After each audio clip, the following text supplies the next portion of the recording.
আমার বউ আমাকে তালাক দিয়েছে, এরপর সে বিয়ে করেছে অন্য একজনকে। এখন সে তার ভুল বুঝতে পেরে সে আমার কাছে আসতে চাচ্ছে। আমি কি সেই মেয়েকে বউ হিসেবে গ্রহণ করতে পারবো?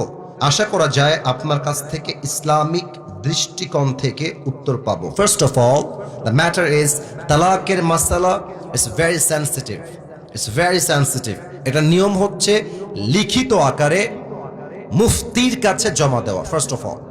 সেকেন্ডলি, তালাক কে কাকে দিয়েছে, কখন দিয়েছে, কোন অবস্থায় দিয়েছে, জবানে দিয়েছে না লিখিত আকারে দিয়েছে না মনে মনে দিয়েছে, that's a matter of situation. Situation change হলে মাসআলার হুকুম চেঞ্জ হয়ে যায়, মাসআলার উত্তর চেঞ্জ হয়ে যায়।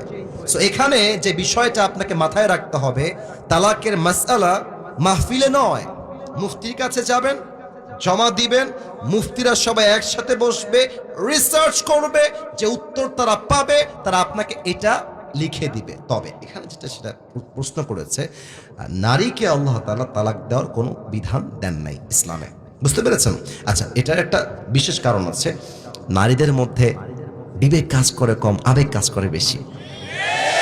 প্রিয় ভাইয়েরা, একজন বড় আলেম, তার নাম হচ্ছে মুফতি তারিক মাসউদ, অনেক বড় একজন মুফতি এবং আলেম। উনি বললেন, পাকিস্তানে তার বাদশাহ, अगर बीवी को अल्लाह ने तलाक का हुक्म दिया होता तो हमें हमेशा सिंगल ही जीना पड़ता।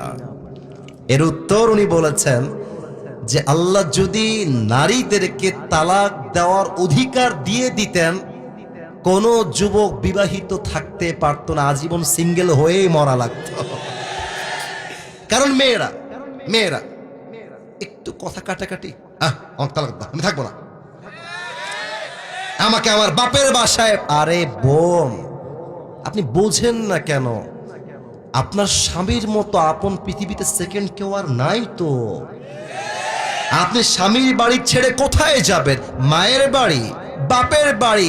আরে তালাক হওয়ার পরে মেয়ের আপন আর কেউ থাকে না নওগাঁর ভাইরা।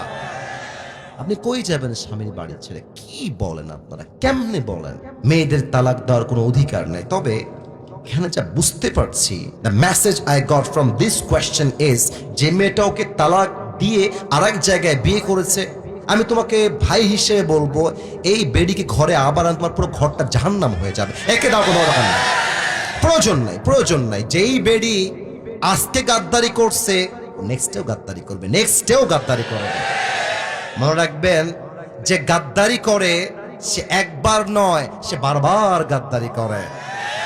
আর যে মিথ্যা বলে ধরা খায়, মাথায় রাখবা, সে তোমাকে একটা মিথ্যা বলে নয়, কয়েক হাজার মিথ্যা সে তোমাকে বলেছে। আমার যেটা পুরুষ হিসেবে মনে হয়, আমার কথায় আবার রাগ করবেন না, এটা আমি নিজেও তো একজন পুরুষ, আমি বলতে চাই এই কথা, যেই মেয়ে আমার সঙ্গে থাকতে চায়, welcome, welcome in my house for ever, जब तक जिंदा हूं तुम्हारे साथ ही रहूंगा। लेकिन जो मेरे साथ रहना नहीं चाहती, मैं भी उसके साथ रहना नहीं चाहता। সোজা কথা, তুমি আমার সঙ্গে থাকবা, ওয়েলকাম, আসো, আজীবন থাকবো, ওয়াফাদার হবা, অনেস্ট হবা, তোমার সঙ্গে আজীবন থাকবো। বেঈমানি করবা, আমাকে বাদ দিয়ে আরেক বেলায় কথা বলবো, তোমাকে এক সেকেন্ড তাক দিয়ে বাসা দিয়ে বের করে দিব আমি একেবারে, ঠিক কিনা বলে? যেই বেডি তোমার এই বাদ দিয়ে আর এক জায়গায় বিয়ে করে ফেলছে, she is very dangerous, very dangerous, very dangerous. এরকম মেয়েকে ঘরে আনার কোনো প্রশ্ন হয় না। ও গেছে, তুমি এখন অফিসিয়ালি নিজে তালাক দিয়ে দাও।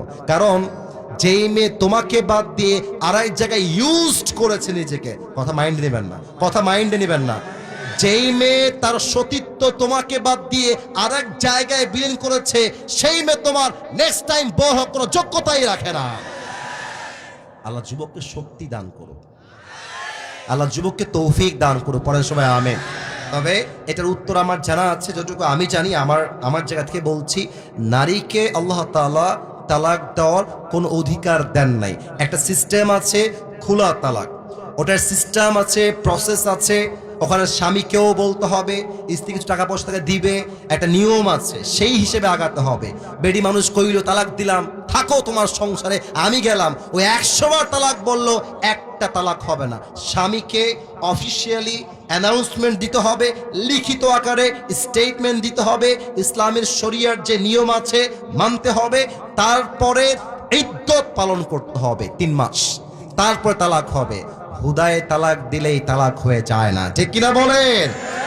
আল্লাহ আমার বোনদেরকে বোঝার তৌফিক দান করুক, পড়েন সবাই আমিন।